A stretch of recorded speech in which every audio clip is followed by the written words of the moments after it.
The transport ship shuddered violently as it entered the atmosphere of the uncharted planet, and Jake Morgan gripped the safety harness with white knuckles, while the hull groaned under the stress of emergency descent protocols, and the pilot screamed coordinates into the communication system, but static filled the cabin instead of responses from the colony fleet. And Jake knew something had gone terribly wrong with their mission to establish first contact with the native species of this world, called Viridian 7.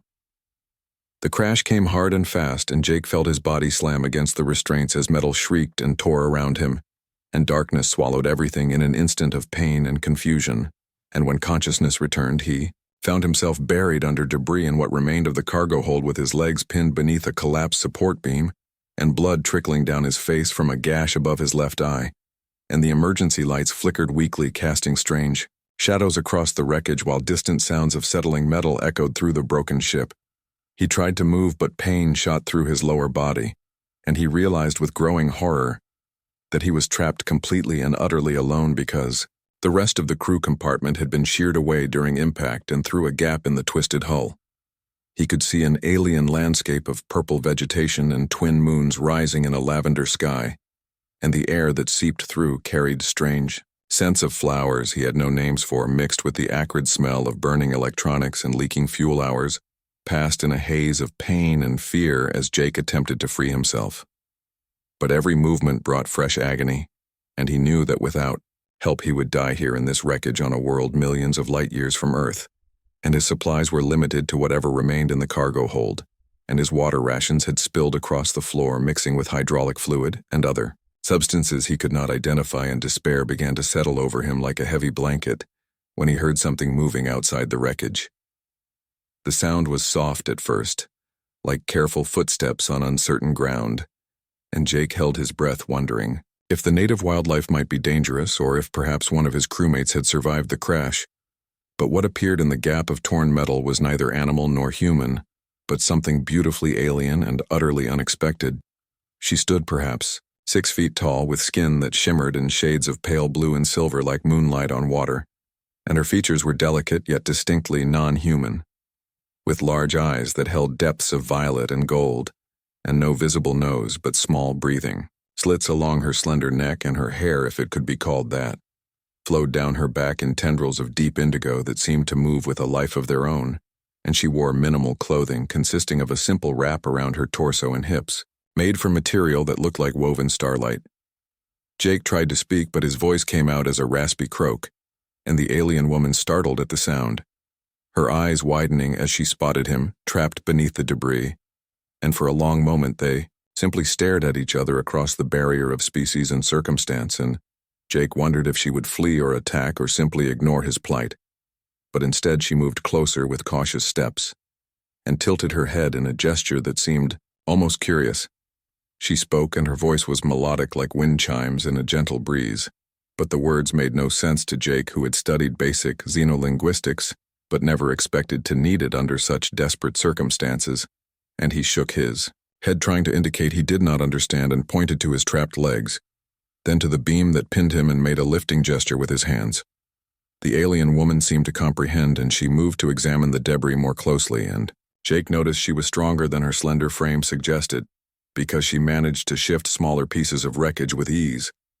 But the main support beam remained stubbornly in place, and after several attempts, she stopped and looked at Jake, with what he interpreted as concern in those strange, beautiful eyes. She spoke again and gestured toward the darkening sky beyond the wreckage, and Jake understood she was indicating something about time, or perhaps nightfall, and he nodded, trying to show he understood, and the alien woman disappeared back through the gap, leaving Jake alone once more with his pain and growing thirst, and he wondered if she would return, or if he had imagined the entire encounter in his injured state. But she did return perhaps 30 minutes later, carrying what looked like a rolled bundle of the same starlight fabric she wore, and she squeezed through the gap with careful movements, and came to kneel beside Jake and began to unroll the bundle, revealing various objects he could not immediately identify. And she selected something that looked like a glowing crystal, and held it up to the beam that trapped him, and the crystal began to emit a soft humming sound. To Jake's amazement, the metal began to soften where the crystal touched it, becoming almost liquid, and the alien woman worked methodically, cutting through the beam in sections until finally she could push it aside, and Jake felt the pressure release from his legs and relief flooded through him even as new pain blossomed from the sudden change, and he gasped, trying not to cry out. The alien woman worked quickly now, and she produced what looked like strips of dried plant material and began wrapping them around Jake's injured legs with gentle but firm movements, and the material felt cool against his skin and seemed to ease some of the pain. And when she finished, she sat back and looked at him expectantly, and Jake realized she was waiting for him to try standing. He shook his head and pointed to his legs and made a walking gesture, then shook his head again, trying to convey that he could not walk, and the alien woman frowned, or at least her features shifted in what seemed like a frown, and she stood and walked around the wreckage, examining it more closely, and Jake watched as she seemed to be assessing whether he could remain here safely. Finally, she returned and gestured for Jake to wrap his arms around her shoulders, and when he hesitated, she made the gesture more insistently, and Jake complied, wondering at the warmth of her skin and the strange smooth texture like silk over muscle. And she lifted him with surprising strength and began to carry him through the gap in the hull and out into the alien landscape. The journey was difficult because Jake was not a small man, and despite her strength, the alien woman had to stop several times to rest, and each time she would speak to him in her musical language, and Jake would respond with simple words, knowing she could not understand but feeling the need to communicate somehow. And as night fell completely, the landscape transformed into something magical, with bioluminescent plants casting soft glows in shades of blue and green and pink. They reached what appeared to be a hillside, and the alien woman carried Jake toward what he initially thought was just a shadow. But as they got closer, he realized it was an entrance to some kind of underground structure, and she maneuvered them both through a narrow opening and down a sloping passage that led deep into the earth, and the walls here glowed with the same soft light as the plants outside. And Jake realized they were lined with some kind of luminescent moss. The passage opened into a chamber that was clearly a living space with furnishings that were alien yet recognizable in their purpose,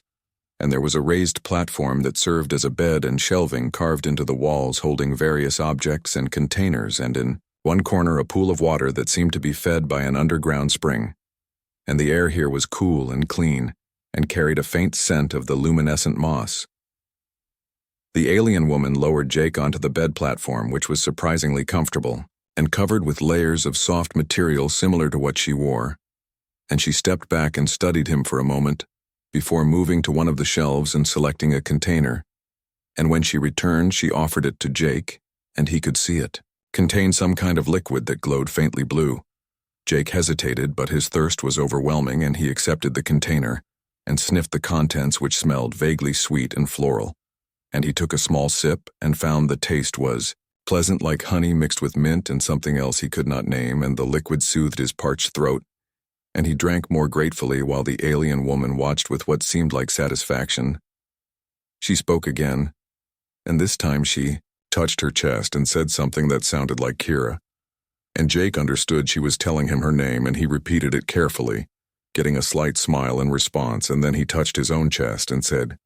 "Jake," and she repeated it with a slight accent that made it sound exotic, and they had established their first real communication through the simple exchange of names.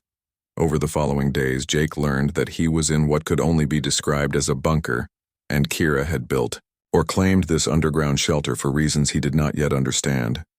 and his injuries prevented him from leaving even if he wanted to. And Kira tended to him with careful attention, bringing him water from the pool and various foods that were strange but edible, and slowly his body began to heal, though his legs remained weak and painful. The food Kira provided was interesting and consisted mostly of fruits and vegetables from the surface that ranged from sweet to savory, and some tasted like nothing Jake had ever experienced before, and others reminded him vaguely of earth foods like berries or mushrooms, and he ate gratefully, though he noticed that portions were small and carefully rationed, and he wondered if food was scarce on this world,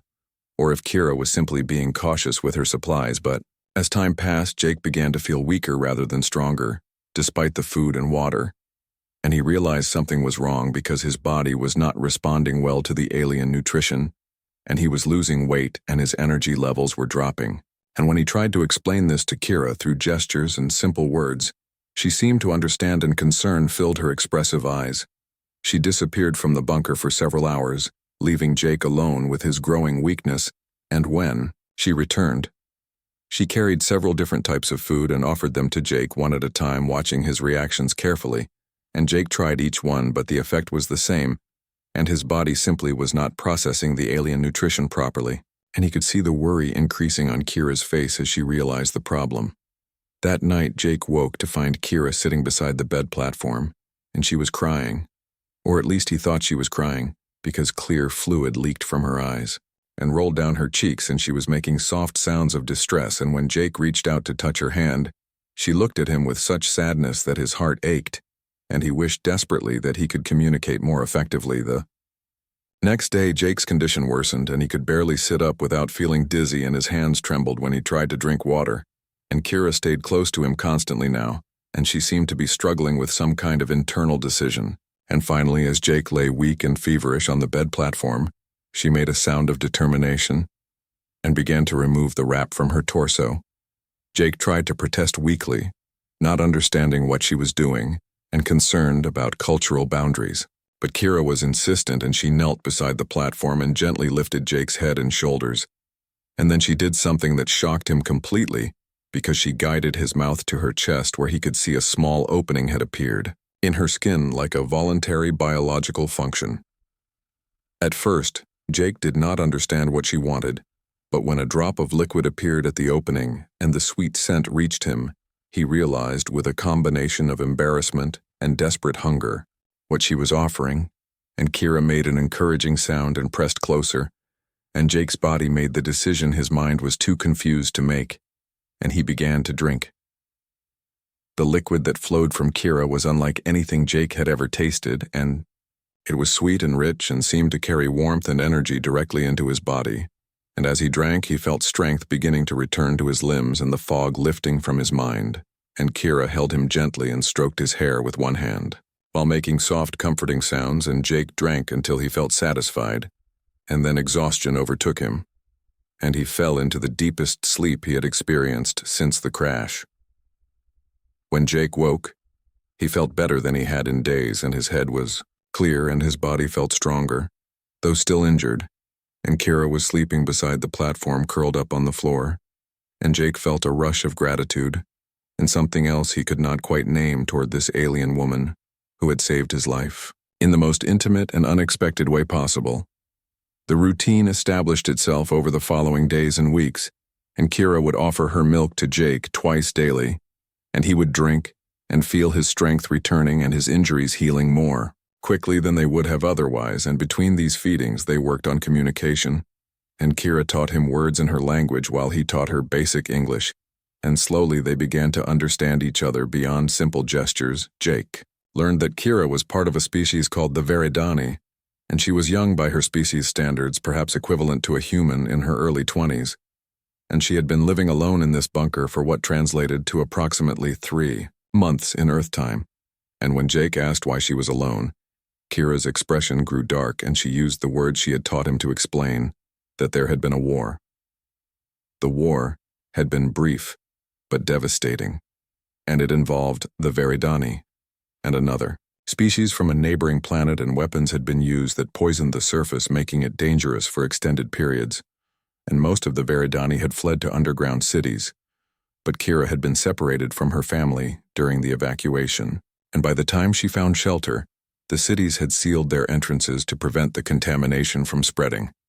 and she had been surviving alone ever since. Jake felt his heart break for her as she explained this, and he understood now why she rationed food so carefully, and why she had taken the risk of helping him despite their differences,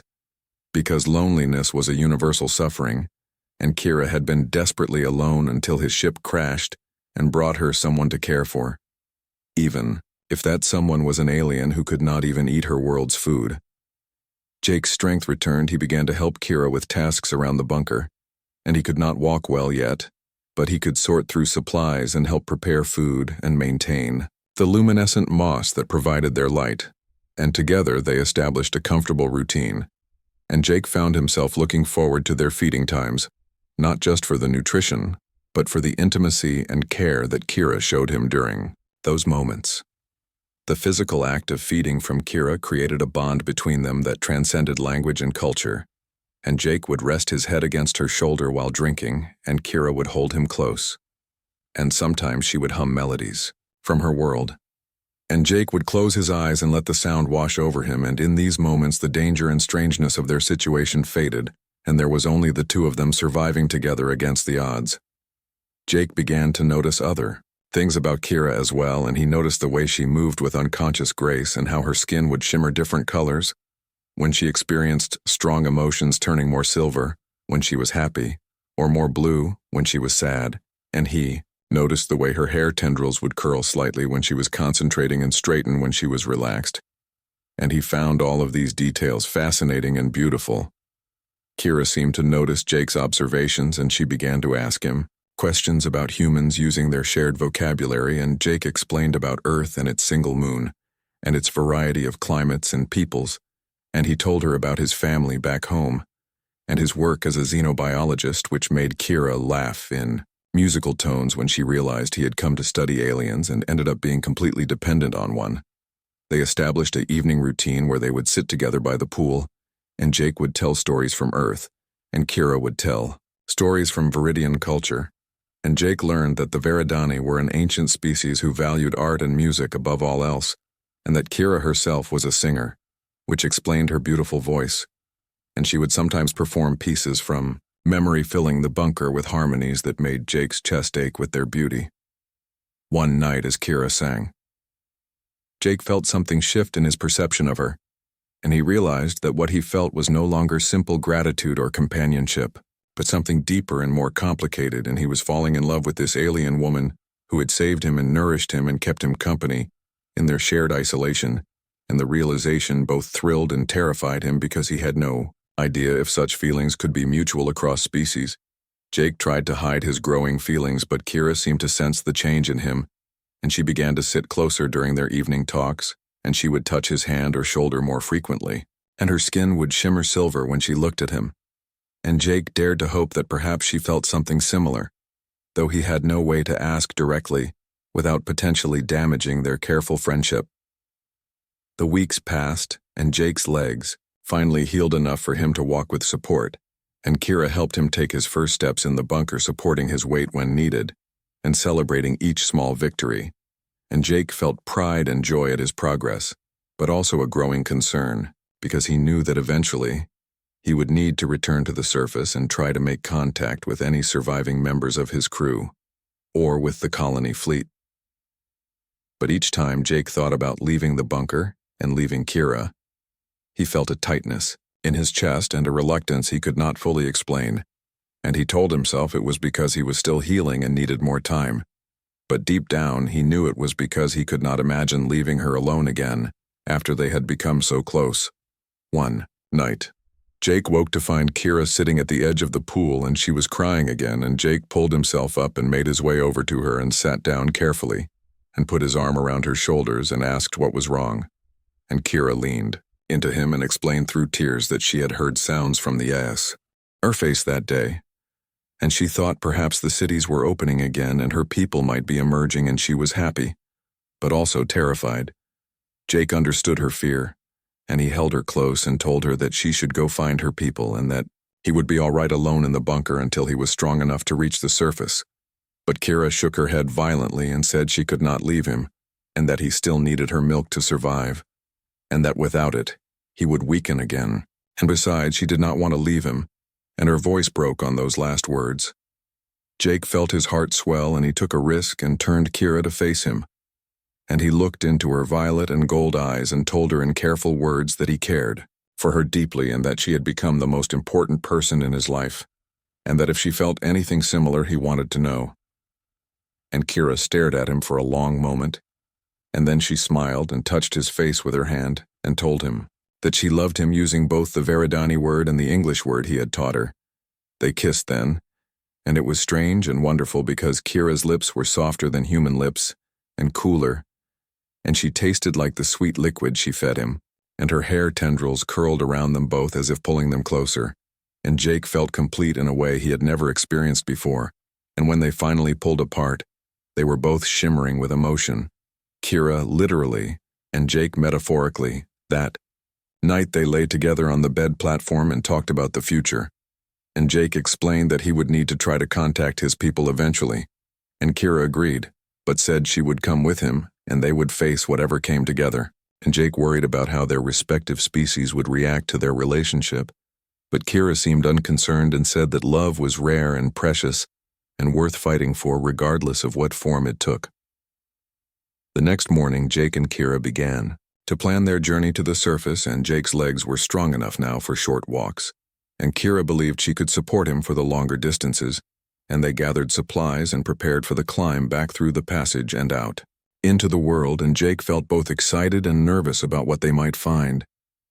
Before they left, Kira fed Jake one more time, and as he drank he realized that this act, which had started as pure survival, had become an expression of their bond and a way of caring that was unique to them, and he understood that whatever happened on the surface, this connection between them would remain,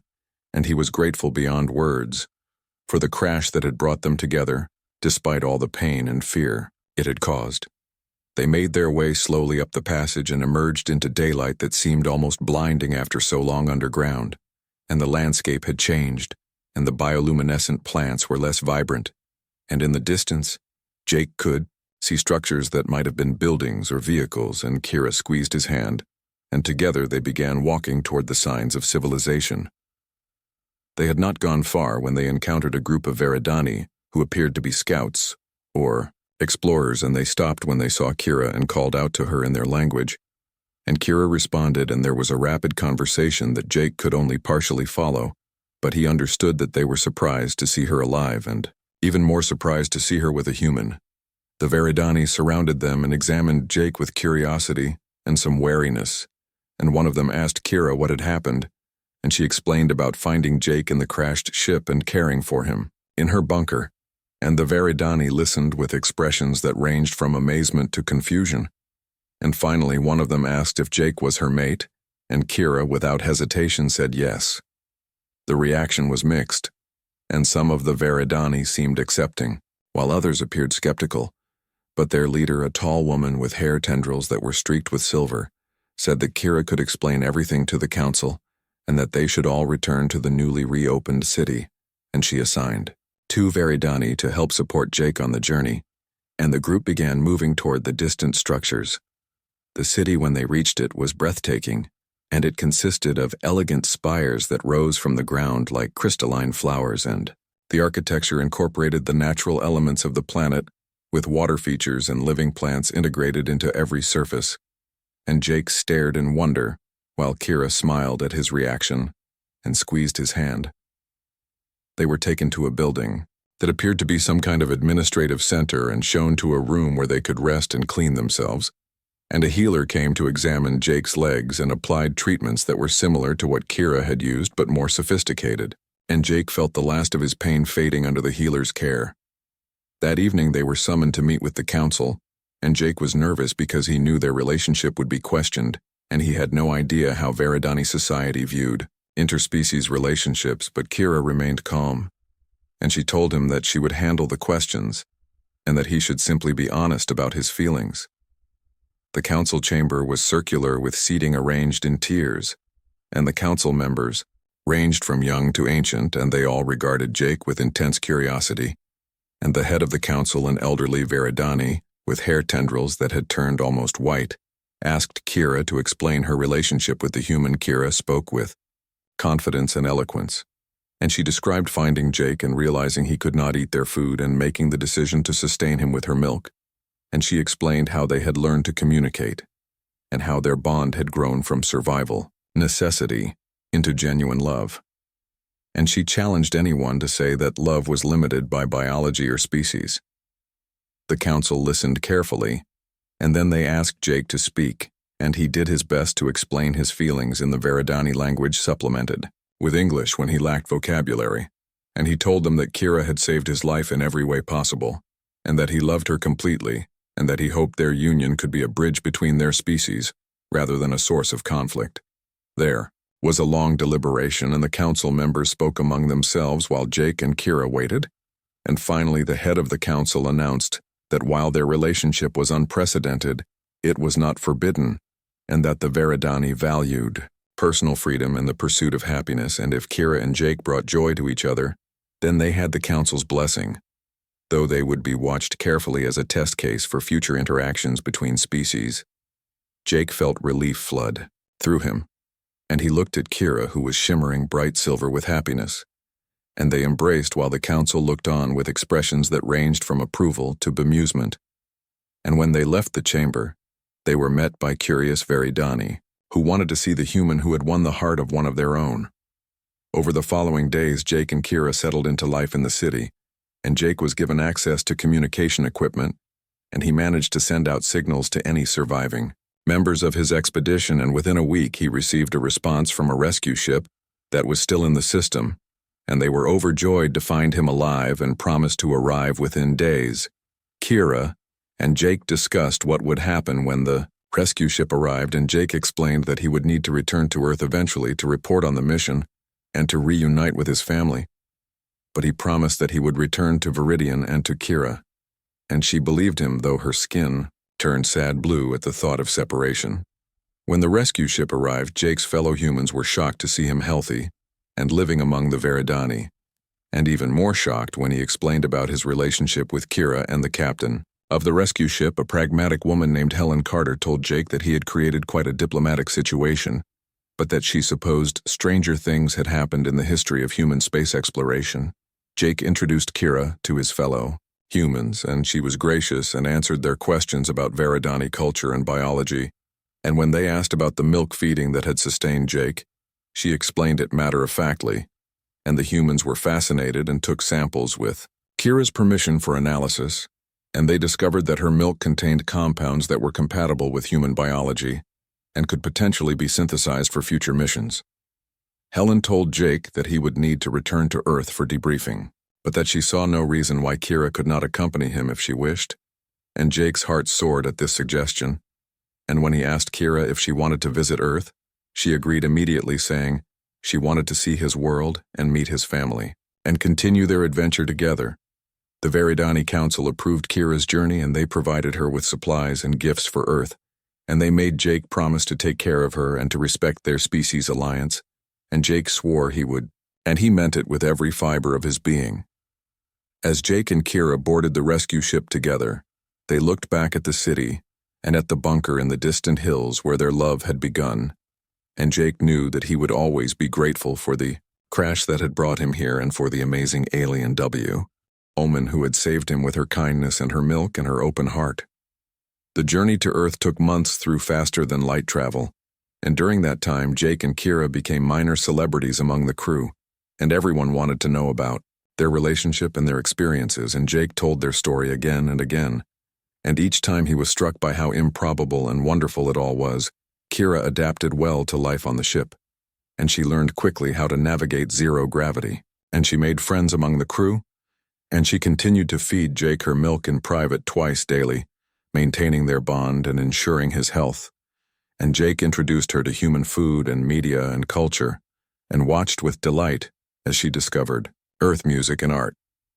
When they finally reached Earth orbit, Jake was both excited and nervous, and he took Kira to the viewing port and showed her his home world with its blue oceans and green continents and single moon.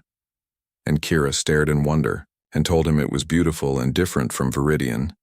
but beautiful, and Jake felt pride in his planet and hope for the future of their relationship. They landed at the central spaceport and were immediately surrounded by officials and scientists and journalists, and Jake held Kira's hand tightly as they navigated the chaos, and Helen ran interference, keeping the most aggressive questioners at bay.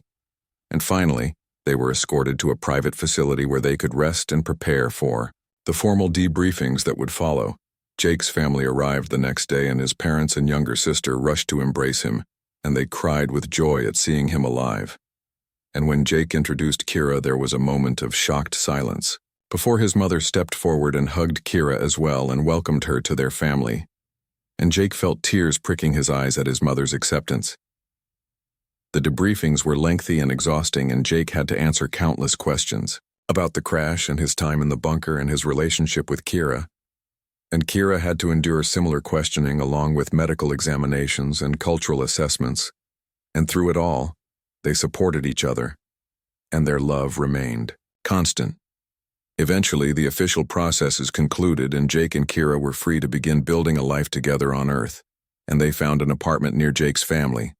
And Jake returned to his work as a xenobiologist now with unique insights into Veridani physiology and culture, and Kira began teaching Veridani language and music at the local university, and their students were fascinated by her and by her stories. Kira continued to provide her milk to Jake, and it became a private ritual that strengthened their bond daily, and Jake's body had adapted completely to her nutrition, and he found he actually preferred it to regular food. And the scientists who studied Kira's milk were amazed by its properties and began working on ways to synthesize it for potential medical applications. Life settled into a comfortable rhythm, and Jake and Kira were happy, despite the occasional challenges of being an interspecies couple in a world still adjusting to the reality of alien life, and they faced prejudice sometimes and curiosity more often. But they handled each situation with grace and humor, and their love only grew stronger. One evening, as they sat together in their apartment watching the sunset, Jake turned to Kira and asked her if she regretted leaving Viridian and coming to Earth.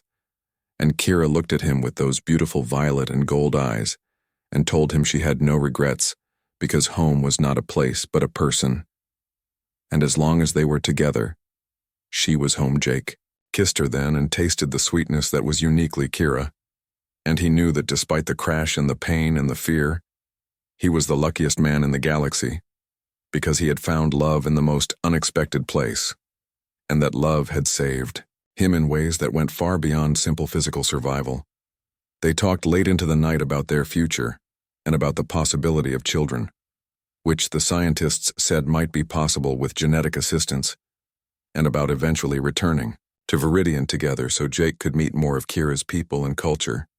And they made plans and dreamed dreams and held each other close as Jake finally drifted off to sleep with Kira in his arms. He thought about the bunker where they had fallen, in love, and about the milk that had sustained him, and about the incredible journey that had brought them to this moment. And he whispered a thank you to whatever forces had guided his ship to crash on Viridian and into Kira's life. Kira murmured something in her language that Jake now understood meant "I love you too." And her skin shimmered silver in the darkness, and her hair tendrils curled protectively around them both, and Jake closed his eyes and let sleep take him, knowing that tomorrow would bring new adventures and new challenges, but that they would face them together,